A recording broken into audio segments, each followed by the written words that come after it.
की पहला राजनीतिक दल आम आदमी पार्टी, जिसके खिलाफ भ्रष्टाचार की चार्जशीट दाखिल हो रखी है। दिल्ली को इस आम आदमी पार्टी ने नरक बना के रख दिया है। हमें देश के खिलाफ षड्यंत्र करने वाले लोगों को बेनकाब करना है। नित नए भ्रष्टाचार के मामलों में आम आदमी पार्टी ने अपने गुरु अन्ना हजारे को भी धोखा देने का काम किया है। देश की पहला राजनीतिक दल आम आदमी पार्टी, जिसके खिलाफ भ्रष्टाचार की चार्जशीट दाखिल हो रखी है। देश के अंदर अगर आपको देखना है, कोई टॉप टू बॉटम सभी लोग भ्रष्टाचार में लिप्त हैं, वो दिल्ली में आम आदमी पार्टी है। और इसीलिए मैं आपसे कहना चाहूंगा कि देश की राजधानी को परिमार्जन करने, इसकी शुद्धिकरण के अभियान को फिर से हमें अब इनको ताकतवर नहीं बनने देना है। बहनों और भाइयों, अगर आपका वोट इनको पड़ेगा तो ये लोग रक्त बीज जैसे फैल करके पूरे देश की एकता के लिए, अखंडता के लिए खतरा पैदा करेंगे। हमें देश के खिलाफ षड्यंत्र करने वाले लोगों को बेनकाब करना है। भारत की विरासत को अपमानित करने वाले लोगों को पूरी तरह बेनकाब करना है। भारत के विकास में बैरियर बने हुए लोगों को, उनके बैरियर को हटाना है। गरीब कल्याणकारी योजनाओं में बाधक बने हुए लोगों को पूरी तरह बेनकाब करना है। और लोकतंत्र ने ताकत आपको दी है, लोकतंत्र की इस ताकत का उपयोग करिए। मैं आपसे अपील करूंगा कि बहनों और भाइयों, देश आपका है, वोट भी आपका है, आस्था भी आपकी है और फैसला भी आपका है। एक वोट भारत को आत्मनिर्भर भारत और विकसित भारत बना सकता है अगर मोदी जी के हाथों में आता है, कमल खिलता है तो। और बहनों और भाइयों, अगर गलत जगह बटन दबेगा तो बहनों और भाइयों, अभी तो अरविंद केजरीवाल और उनकी टीम ही झाड़ू लगा रही है, कल आपको भी झाड़ू लगाने के लिए मजबूर होना पड़ेगा। इसलिए कोई ऐसा काम मत करना जो हम सबके लिए समस्या खड़ी कर दे। और दिल्ली को इस आम आदमी पार्टी ने नरक बना के रख दिया है। न यहां सफाई होती है, न जनता को बुनियादी सुविधाएं मिलती हैं, न यहां पर इस सरकार के द्वारा कोई विकास का एजेंडा है। केवल कोरी झूठी घोषणाएं करते हुए नित नए भ्रष्टाचार के मामलों में आम आदमी पार्टी ने पूरी राजनीति को और अपने आका, अपने गुरु अन्ना हजारे को भी धोखा देने का काम किया है।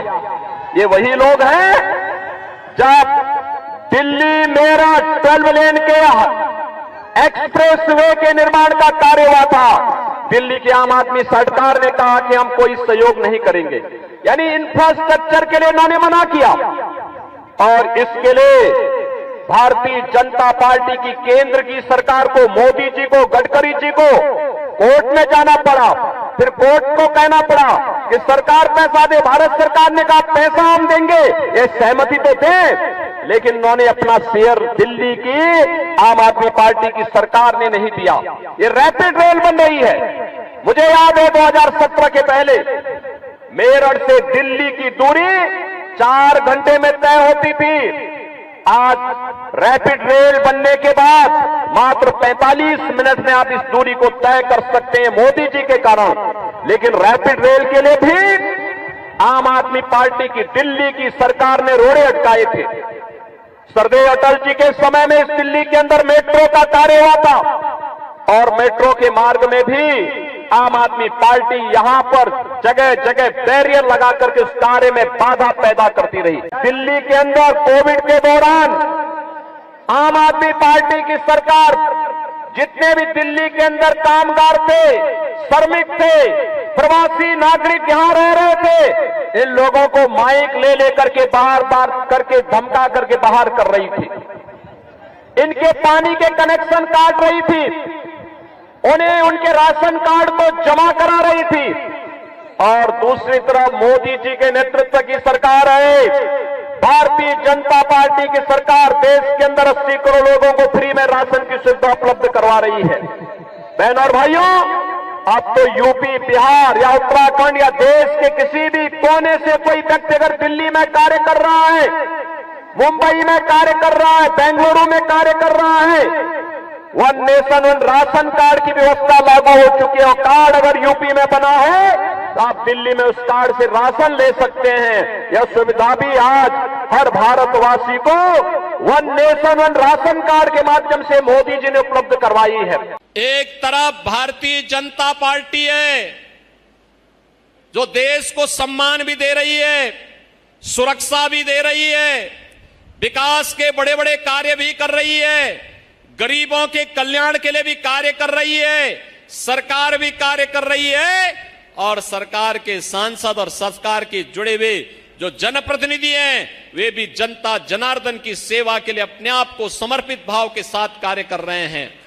और दूसरी तरफ ये आम आदमी पार्टी है, आप देख रहे होंगे सुबह की शुरुआत उनकी एक झूठ से होती है और अंत भी किसी एक नए झूठ से होती है ना।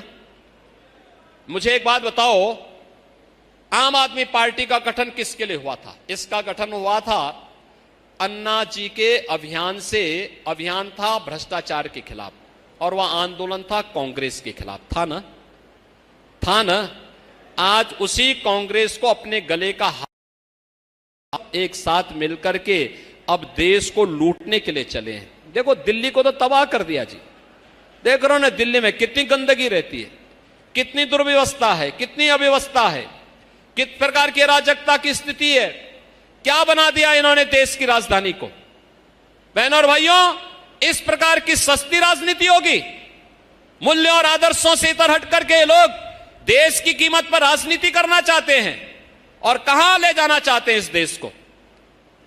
इनकी सनातन धर्म में निष्ठा नहीं, ये देश के संसाधनों को लुटवा करके किस तरीके की अराजकता पैदा करना चाहते हैं। पंजाब का क्या हाल कर दिया है।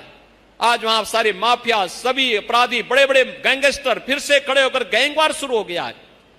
मैं अभी चंडीगढ़ से आ रहा हूं, लोग क्या चिल्ला रहे हैं, कह रहे साहब हालत खराब है। हमने कहा चिंता मत करो, एक बार भाजपा को मौका दे दो और मुझे एक बार बोल दो ना, मैं इनको सबको ठीक करके एक जगह टांग करके सबको मिर्च का झोंका लगा के ठीक करवा देता हूं।